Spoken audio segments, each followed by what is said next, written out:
Mesdames et messieurs, bonsoir. Bienvenue à cette session d'information que nous débutons avec cette mise au point de la famille politique et biologique du sénateur Jean-Pierre Bemba Gombo, président national du Mouvement de libération du Congo. Vous le savez, en ce jour à Kinshasa, depuis le 1er août dernier, Bemba a été refusé, notamment l'accès à la résidence familiale où il devait résider, notamment par les autorités politiques du pays, et l'information diffusée notamment sur la radio-télévision nationale congolaise donne une autre version des faits que le MLC, à travers la secrétaire générale, a justement voulu faire une mise au point. Bemba a été en tout cas empêché, lui et sa famille, d'accéder à la résidence familiale sous un prétexte fallacieux.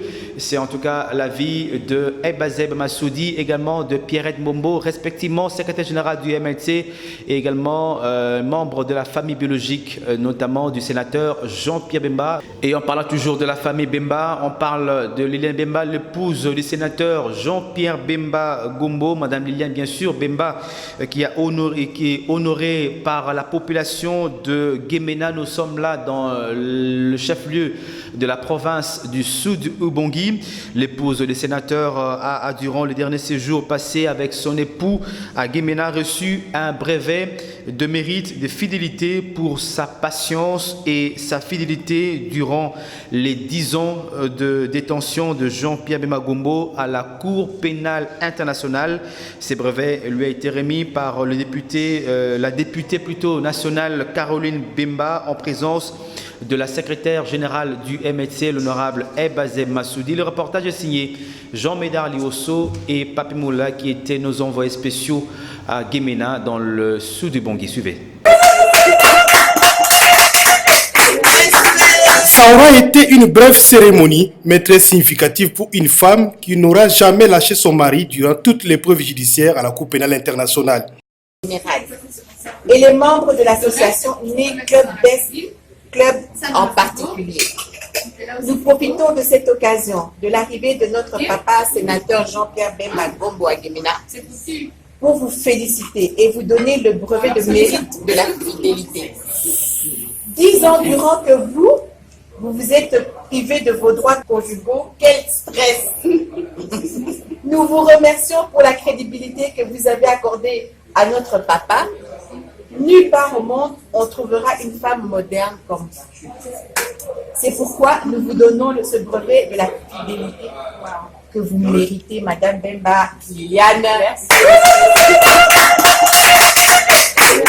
L'attitude de Liliane Bemba, épouse du sénateur Jean-Pierre Bemba, aura été très significative, notamment pour le MLC, témoigne F. Bazaïba Massoudi, secrétaire général du parti. Vos encouragements, votre affection a fait en sorte que notre président est demeuré serein, confiant en prison. Il n'avait que des problèmes judiciaires à régler et jamais de problèmes au niveau de la famille. Et là, c'est important pour son moral et nous en avons bénéficié.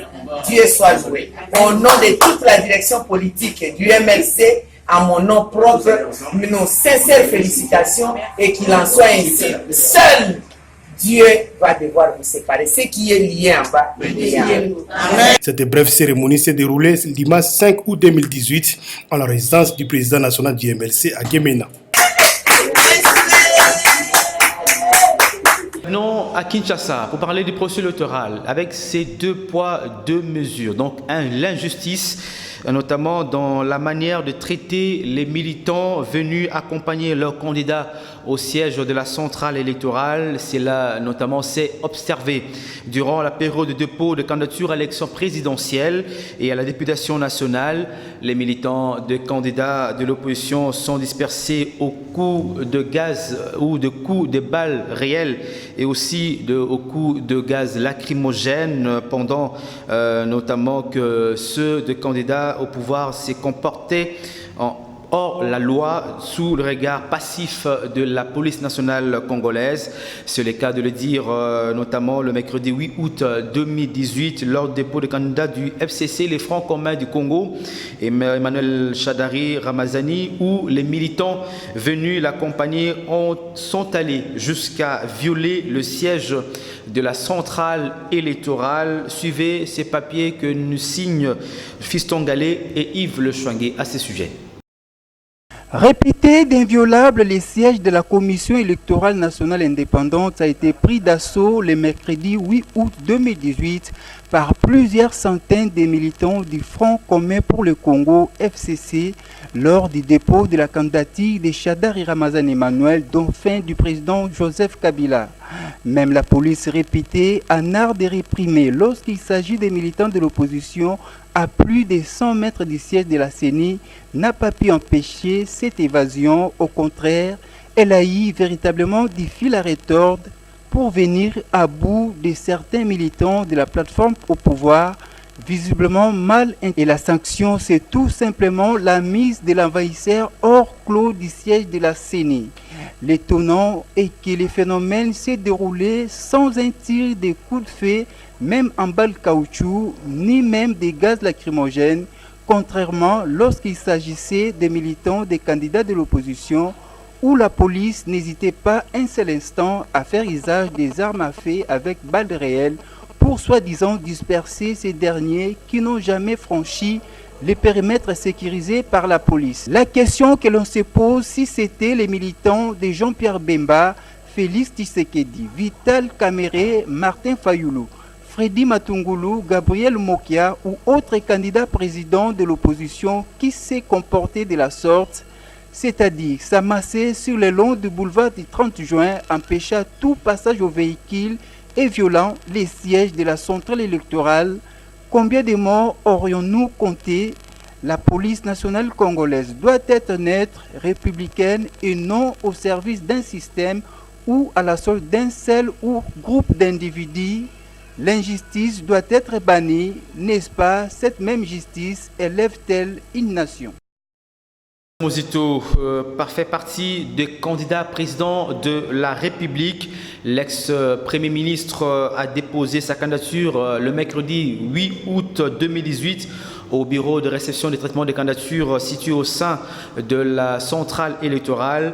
Adolphe Mosito, qui s'est dit candidat de la base du parti Lumbiste unifié et de la plateforme Nouvel Élan, compte sur son expérience accumulée dans la gestion de la chose publique. Fiston Galé, Yves Le Chouangué, il faut le plus pour le reportage.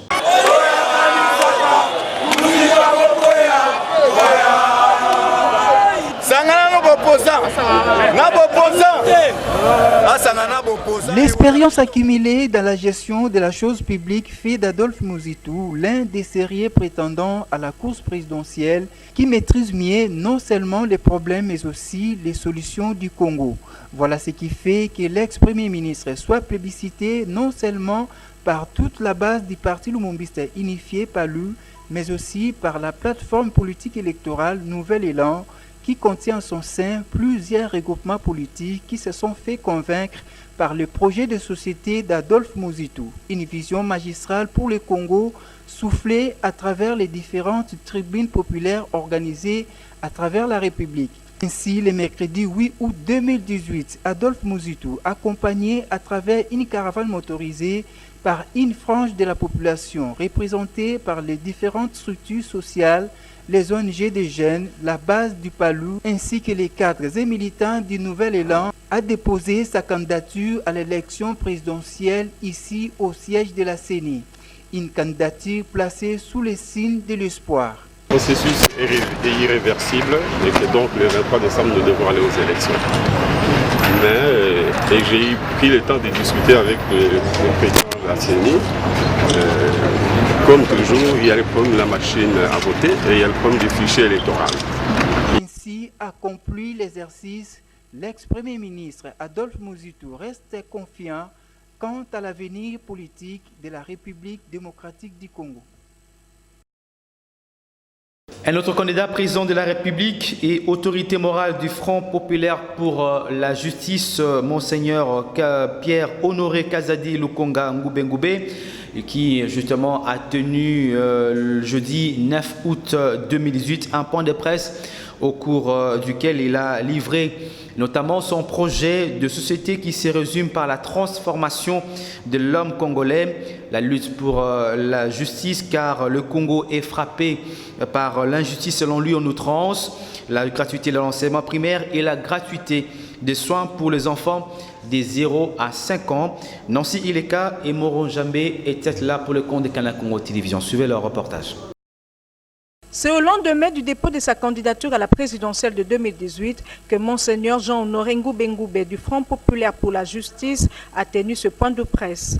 Occasion pour lui de présenter à l'opinion son plan d'action, un plan qui prend en compte le social des Congolais, avec notamment la gratuité de l'enseignement ainsi que des soins médicaux. Ajouté à cela, la réforme de l'armée. Le social est notre programme ambitieux à tous les Congolais. Notre pays est tellement riche, un gigantesque géologique, que d'autres pays de cette planète envient.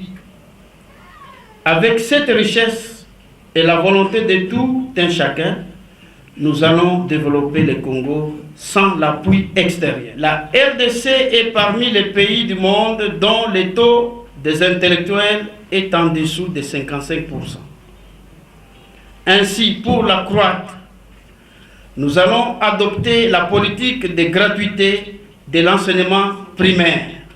Dans ce secteur, comme celui de l'enseignement primaire, la maternelle, les soins médicaux pour les enfants de 0 à 5 ans, ainsi qu'aux personnes de 3e âge, seront gratuits. Le Congolais aura la facilité de se faire soigner avec la création de plusieurs mutuelles de santé. Pour l'intégrité de notre pays, nous sommes déterminés de réformer notre armée, la police ainsi que d'autres services de sécurité. Il faut le dire, le projet de société de Monseigneur Jean-Honoré Ngoube rencontre les préoccupations des Congolais.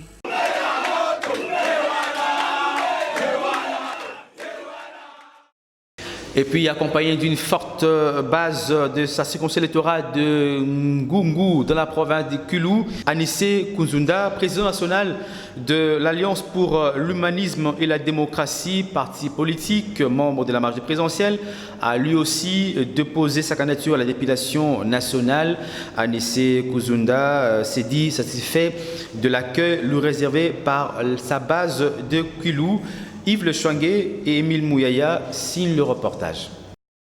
La cité de Gungu, l'une des grandes agglomérations de Kwilu, a connu une ambiance électrique de quelques heures. Une marée humaine, comme le démontrent ces images, tenant en main un signe de l'Alliance pour l'humanisme et la démocratie, a pris d'assaut les grandes artères de Gungu pour accompagner Anissé Kuzunda Mutangishi, membre de la majorité présidentielle, qui s'inscrit au même titre que les autres grandes forces politiques dans la nouvelle dynamique impulsée par le chef de l'État, Joseph Kabila Kabange. Et cela au dépôt de sa candidature à la députation nationale au bureau de réception et traitement des candidatures de cette cité. Ils sont venus tous pour l'écouter, comprendre les enjeux politiques de l'heure. Et c'est à raison que cette foule s'est déplacée. Le président national de l'ABC n'est pas passé outre. Ce dernier a appelé la population à l'unité et à la concorde pour booster le développement de ces territoires plus vastes que le Luxembourg. Le message principal, c'est le message d'unité, la paix, la concorde et surtout de vivre ensemble.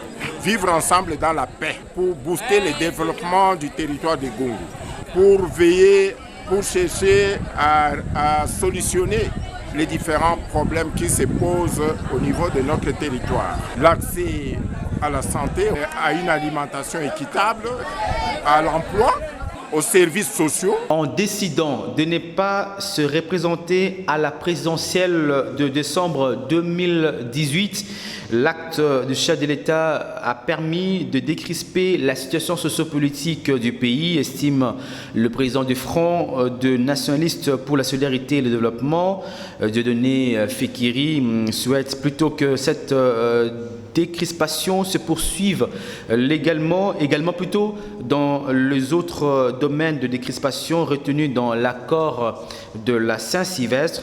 Suivez-le, il est au micro de Gisèle Etoko. Le Front des nationalistes pour la solidarité et le développement, FNSD en sigle, n'a pas de position à prendre.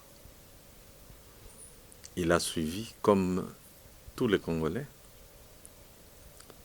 l'acte louable posé par le chef de l'État. Pourquoi j'appelle cet acte louable? C'est tout simplement parce que ça a permis quand même de décrisper la situation sociopolitique du pays. Ça a décéléré la tension qui régnait. Et nous voudrions que vraiment cette décélération se poursuive également dans les autres domaines de décrispation retenus dans l'accord de la Saint-Sylvestre. Nous pensons que bon, si il peut persévérer dans ce sens-là, ça réduirait davantage la tension et permettrait de créer des conditions nécessaires pour aller vers les élections transparentes, apaisées, démocratiques. Je fais allusion, par exemple, aux problèmes qui touchent les prisonniers dits politiques. Il y a d'autres qui sont emblématiques, mais c'est repris dans l'accord de la Saint-Sylvestre, donc, et c'est connu de tout le monde. Et comme on a dit que on a retenu par consensus, et même au niveau des Nations Unies, que bon, la constitution de notre pays et l'accord de la Saint-Sylvestre constituaient deux supports de base pour cette période post-2016. Et puis une autre réaction enregistrée au sujet notamment de la désignation de Emmanuel Ramazani Shadari comme dauphin de Joseph Kabila Kabange, c'est également la réaction de Prince Sepengue. Lui, il est de la dynamique, le secrétaire exécutif de la dynamique de l'opposition, qui parle d'un non-événement et surtout évoque la victoire du peuple congolais sur notamment le 3e mandat de Joseph Kabila Kabange. Suivez les au micro de Bonheur Zinga. Il s'agit du camarade Emmanuel Ramazani Shadari. Emmanuel Ramazani Shadari est un joueur de la 2e division présenté en pleine finale de la Coupe du Monde. Tel est le propos du président national de l'Action pour le développement du Congo, ADD Congo, Prince Sepengue, réagissant à la désignation de ces derniers comme candidat du Front commun pour le Congo, FCC. Mais quoi? Pour respecter quoi? Si Kabila avait respecté la Constitution, aujourd'hui, nous sommes le 9 août 2018. Il ne serait pas là et on ne l'appellerait pas président de la République à cette date. S'il est là, c'est parce qu'il a marché sur la Constitution. Et nous pouvons dire que c'est un jeu démocratique. Et nous prenons acte, nous, au sein de la dynamique et de l'opposition, de cette désignation. Pour nous, c'est un non-événement. Notre peuple qui a gagné cette bataille contre Kabila. Kabila était déterminé à conserver les pouvoirs par tous les moyens, au mépris de notre constitution et de la volonté de notre peuple. Pour nous, Shadari est le pire des candidats qu'on puisse désigner par Kabila. C'est un homme aux moralités douteuses. Vous vous souvenez de sa sortie fracassante, où il appelle les jeunes à injurier, où il dit aux jeunes que ceux qui m'ont affingué au maman, un tel messier à la tête du Congo, ça va être le 11 septembre congolais. Peut-être qu'on ait désigné un joueur de la 2e division pour jouer une finale de mondial, c'est parce qu'il compte si la machine a triché. Parce que là où les Congolais voteront 1 million de voix, la machine a voté, elle va voter 3 millions pour le camp Kabila. Voilà pourquoi une autre bataille à livrer, c'est que cette machine à tricher soit mise à l'écart. Dans un autre chapitre, tous les Africains célèbrent le 10 août de chaque année la journée africaine de la décentralisation. Et cette année, elle est placée sous le thème lutte contre la corruption au niveau local, la voie durable pour transformer l'Afrique à partir de ses territoires. Maître Azaré Souroubérois, ministre d'État en charge de la décentralisation et réforme institutionnelle, a martelé sur l'éveil des consciences et la mobilisation de peuples pour combattre la corruption qui freine, selon lui, le développement de notre continent africain. Clarisse Seka et Yves Le Chouangué, images et commentaires.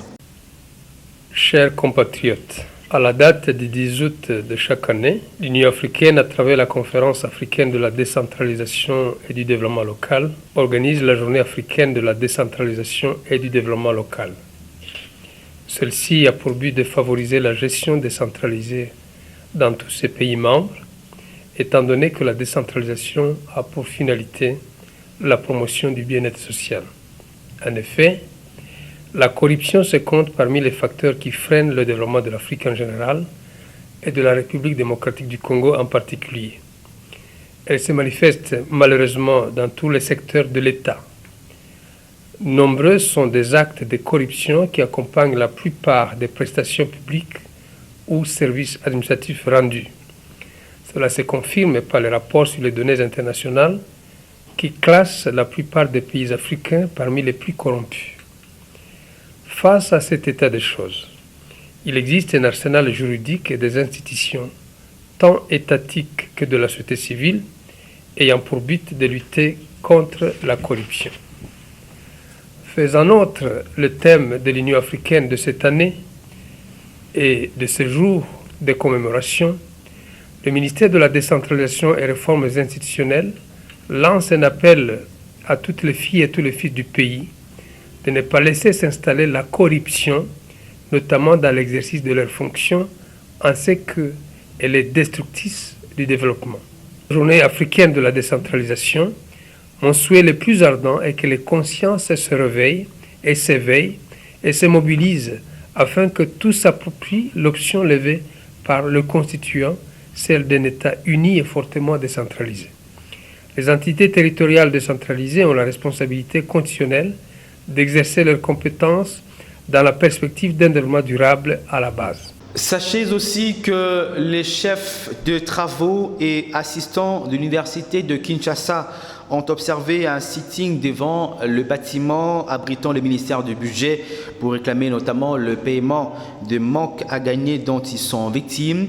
Curieusement, ils se sont vus dispersés par les éléments de la police d'intervention rapide qui a amené avec elle 2 d'entre eux jusqu'à l'inspection provinciale de la police. Témoin de l'événement, Nancy Ileka et Yannick Lusikila.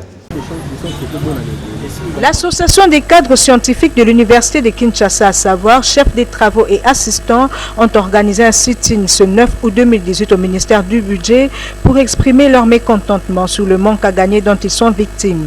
C'est là après avoir entamé déjà le lundi 6 août 2018 un mouvement de grève. Carlos Kalombo, secrétaire général de l'association des cadres scientifiques de l'UNIKIN, explique. Nous sommes arrivés, le ministre du Budget ne nous a pas reçus parce que simplement son agenda est chargé. Cependant, nous avons été surpris de constater qu'une Jeep de la police est arrivée, sur ordre de qui nous ne savons pas. Et la Jeep est arrivée, ils ont pris le président et ils ont pris un collègue, ils les ont flanqués dans la Jeep.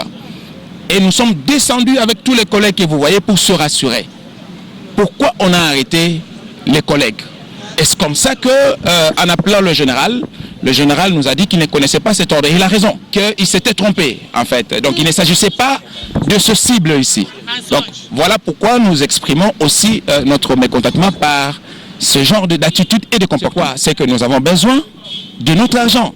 Nous avons besoin de ce manque à gagner. Le chef de l'État a donné des instructions claires et fermes. Le Premier ministre également Et donc nous devons suivre jusqu'à ce que nous aurons cet argent. C'est notre argent et on doit nous le donner. La jeunesse de la République démocratique du Congo en général et celle de l'IMT en particulier est appelée à plus de vigilance lors du processus électoral en cours. Cet appel du président national de l'Action pour le développement du Congo, ADD Congo, Prince Pengue, qu'il a lancé au cours de la marche de santé organisée avec sa base de l'IMT. Une manière pour celui qui se pointe à la députation provinciale pour la séance électorale de l'IMT de réarmer ses futurs cadres à bien voter ou surtout à pouvoir lui réserver des voix conséquentes pour son élection. Bono Zinga pour les détails. Cette marche de santé organisée par le président national de l'Action pour le développement du Congo, ADD Congo, et secrétaire exécutif adjoint de la dynamique de l'opposition, Prince Pengue, était dans le but non seulement de communier avec sa base de la FUNA, plus particulièrement la jeunesse de l'IMT, mais aussi et surtout lui armer moralement à prendre à bras le corps le processus électoral qui se trouve être, a-t-il dit, l'unique moyen à sanctionner les dirigeants actuels ayant prouvé leurs limites à travers des gestions chaotiques. Un jeune de l'IMT. Je suis un jeune de Kinshasa. J'ai jugé bon de rassembler les miens. Quand je dis les miens, c'est-à-dire les habitants de l'IMT. Vous savez, ça fait 18 ans que je suis en politique. Je n'ai jamais sollicité le suffrage de mes compatriotes. J'ai eu des centaines d'occasions pour me représenter, mais j'ai refusé parce que la question a tout été de défendre la jeunesse. J'ai défendu la jeunesse pendant 18 ans. Je défends le Congo et je défendrai toujours le Congo. Mais je pense maintenant, après avoir interrogé mes compatriotes qui m'ont rassuré qu'ils vont me porter à l'Assemblée provinciale. Je suis venu dire officiellement que j'accepte leur nomination, leur désignation comme candidat à l'élection provinciale dans la commune de l'IMT. Motif de joie pour ces derniers qui disent en être contents. Juste pour la marche de santé, Congo surtout défense pour la jeunesse congolaise. Toye après Simbongo après Sibiso et l'autre quand c'est pas rien donné, toye gratuitement et qui t'ont marché pour la santé. A noter qu'un repas de famille avait été modestement partagé entre ces derniers et ces leaders d'opinion. On parle aussi dans le fait de société des enfants hors la loi. C'est ces enfants qui naissent, vous le savez, en dehors du mariage conjugal, qui font parfois l'objet de la maltraitance ou subissent même aussi des injustices familiales. Beaucoup parmi eux, il faut quand même le dire, se donnent dans des activités ou métiers peu recommandés ou carrément honteux, voire interdits. Maître Jeff Massoudi, avocat au barreau de Bandundu, qui évoque ici la place qui doit occuper les enfants au sein de la famille, revient également sur le contour de cette situation. Solange Poutou, Edith Waiki, Fallon Mabinda, Véronia Tamisimi signent le reportage. La plupart des conflits qui se vivent dans différents foyers en Afrique en général et en République démocratique du Congo en particulier sont dus au simple fait que les enfants composant ces différentes familles sont issus des précédents mariages, des enfants considérés en son temps comme ayant moins de droits que ceux conçus dans le mariage. Et ce, même s'ils ont été affiliés, voire adoptés consensuellement par ces nouveaux mariés. Mais que pense le législateur de ces comportements antisociaux? Ces derniers ont-ils le même droit? Si oui, pourquoi cette sorte de discrimination continue à l'égard de ces innocents? Maître Jeff Massoudi, juriste de son État, en apporte les explications au regard de nouvelles législations en la matière. Et la loi congolaise qui organise la matière, à l'occurrence des causes de la famille, ne distingue pas les enfants les enfants nés dans les mariages et les enfants non hors mariage. Qui sont les enfants nés hors mariage, nés dans les mariages, la loi les met au point d'égalité. Il n'y a pas la distinction entre les enfants nés hors mariage et nés dans les mariages. Mais que pense le parent de ce phénomène? Quels sentiments ressent-il Face à cette situation, souvent à la base des déstabilisations conjugales ou même de divorce, Madame Bibiche Moiti, mariée et mère de 3 enfants, en évoque quelques conséquences. Il faut papa aeba morali na ko pesa mama po mama aeba ko bokola mwana na ndenge ya malamu ko do sufi po na nani po na papa nde ya wana bana wana basofanga mais ceux qui papa aeba ki ko corrompre mama pa bokola bana wana de kozala malamu mingi pe bana na basaka malamu mingi. Face à ce qui précède, il est important de signaler qu'à ce jour, aucune différence existe entre les enfants nés dans ou hors mariage suite à la réforme qu'a subi le Code de la famille en vigueur de 1987, tel que révisé à ce jour, et la loi portant protection de l'enfant du 10 janvier 2009 que place toutes ces catégories au même pied d'égalité avec comme corollaire des privilèges et avantages égaux.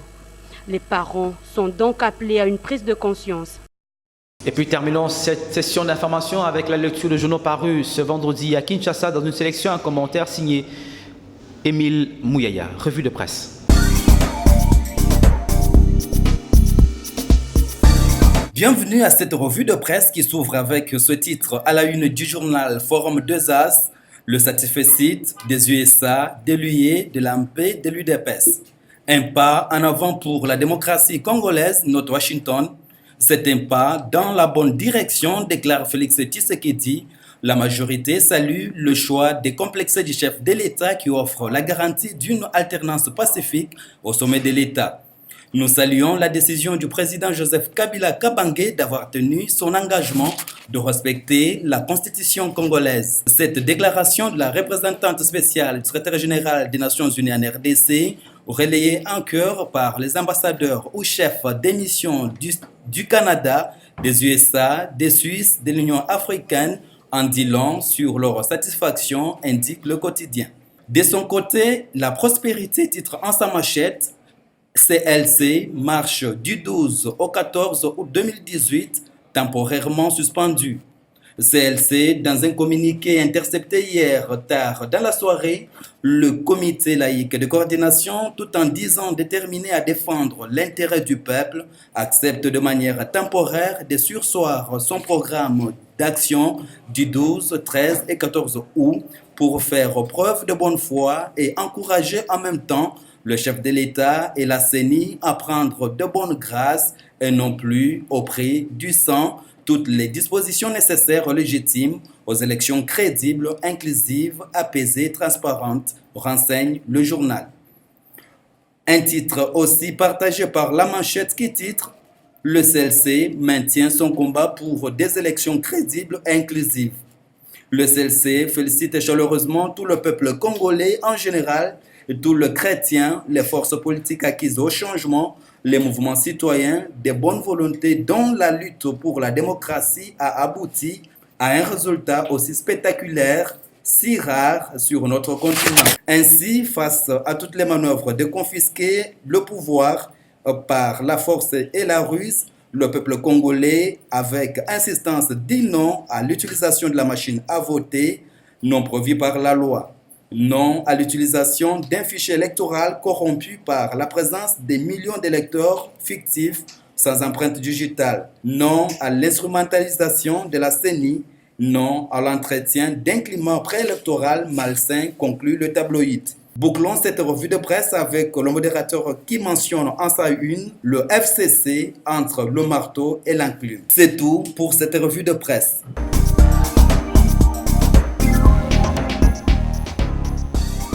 Mesdames et messieurs, c'est la fin de ce journal. Merci de l'avoir suivi. C'était pour moi un grand plaisir, un réel de vous le présenter. Vous êtes très nombreux à nous suivre ici à Kinshasa, des millions d'ailleurs, et également au Congo-Brazzaville. Merci de votre fidélité. Très bientôt pour un autre journal avec le grand plaisir demain, 20h. Au revoir.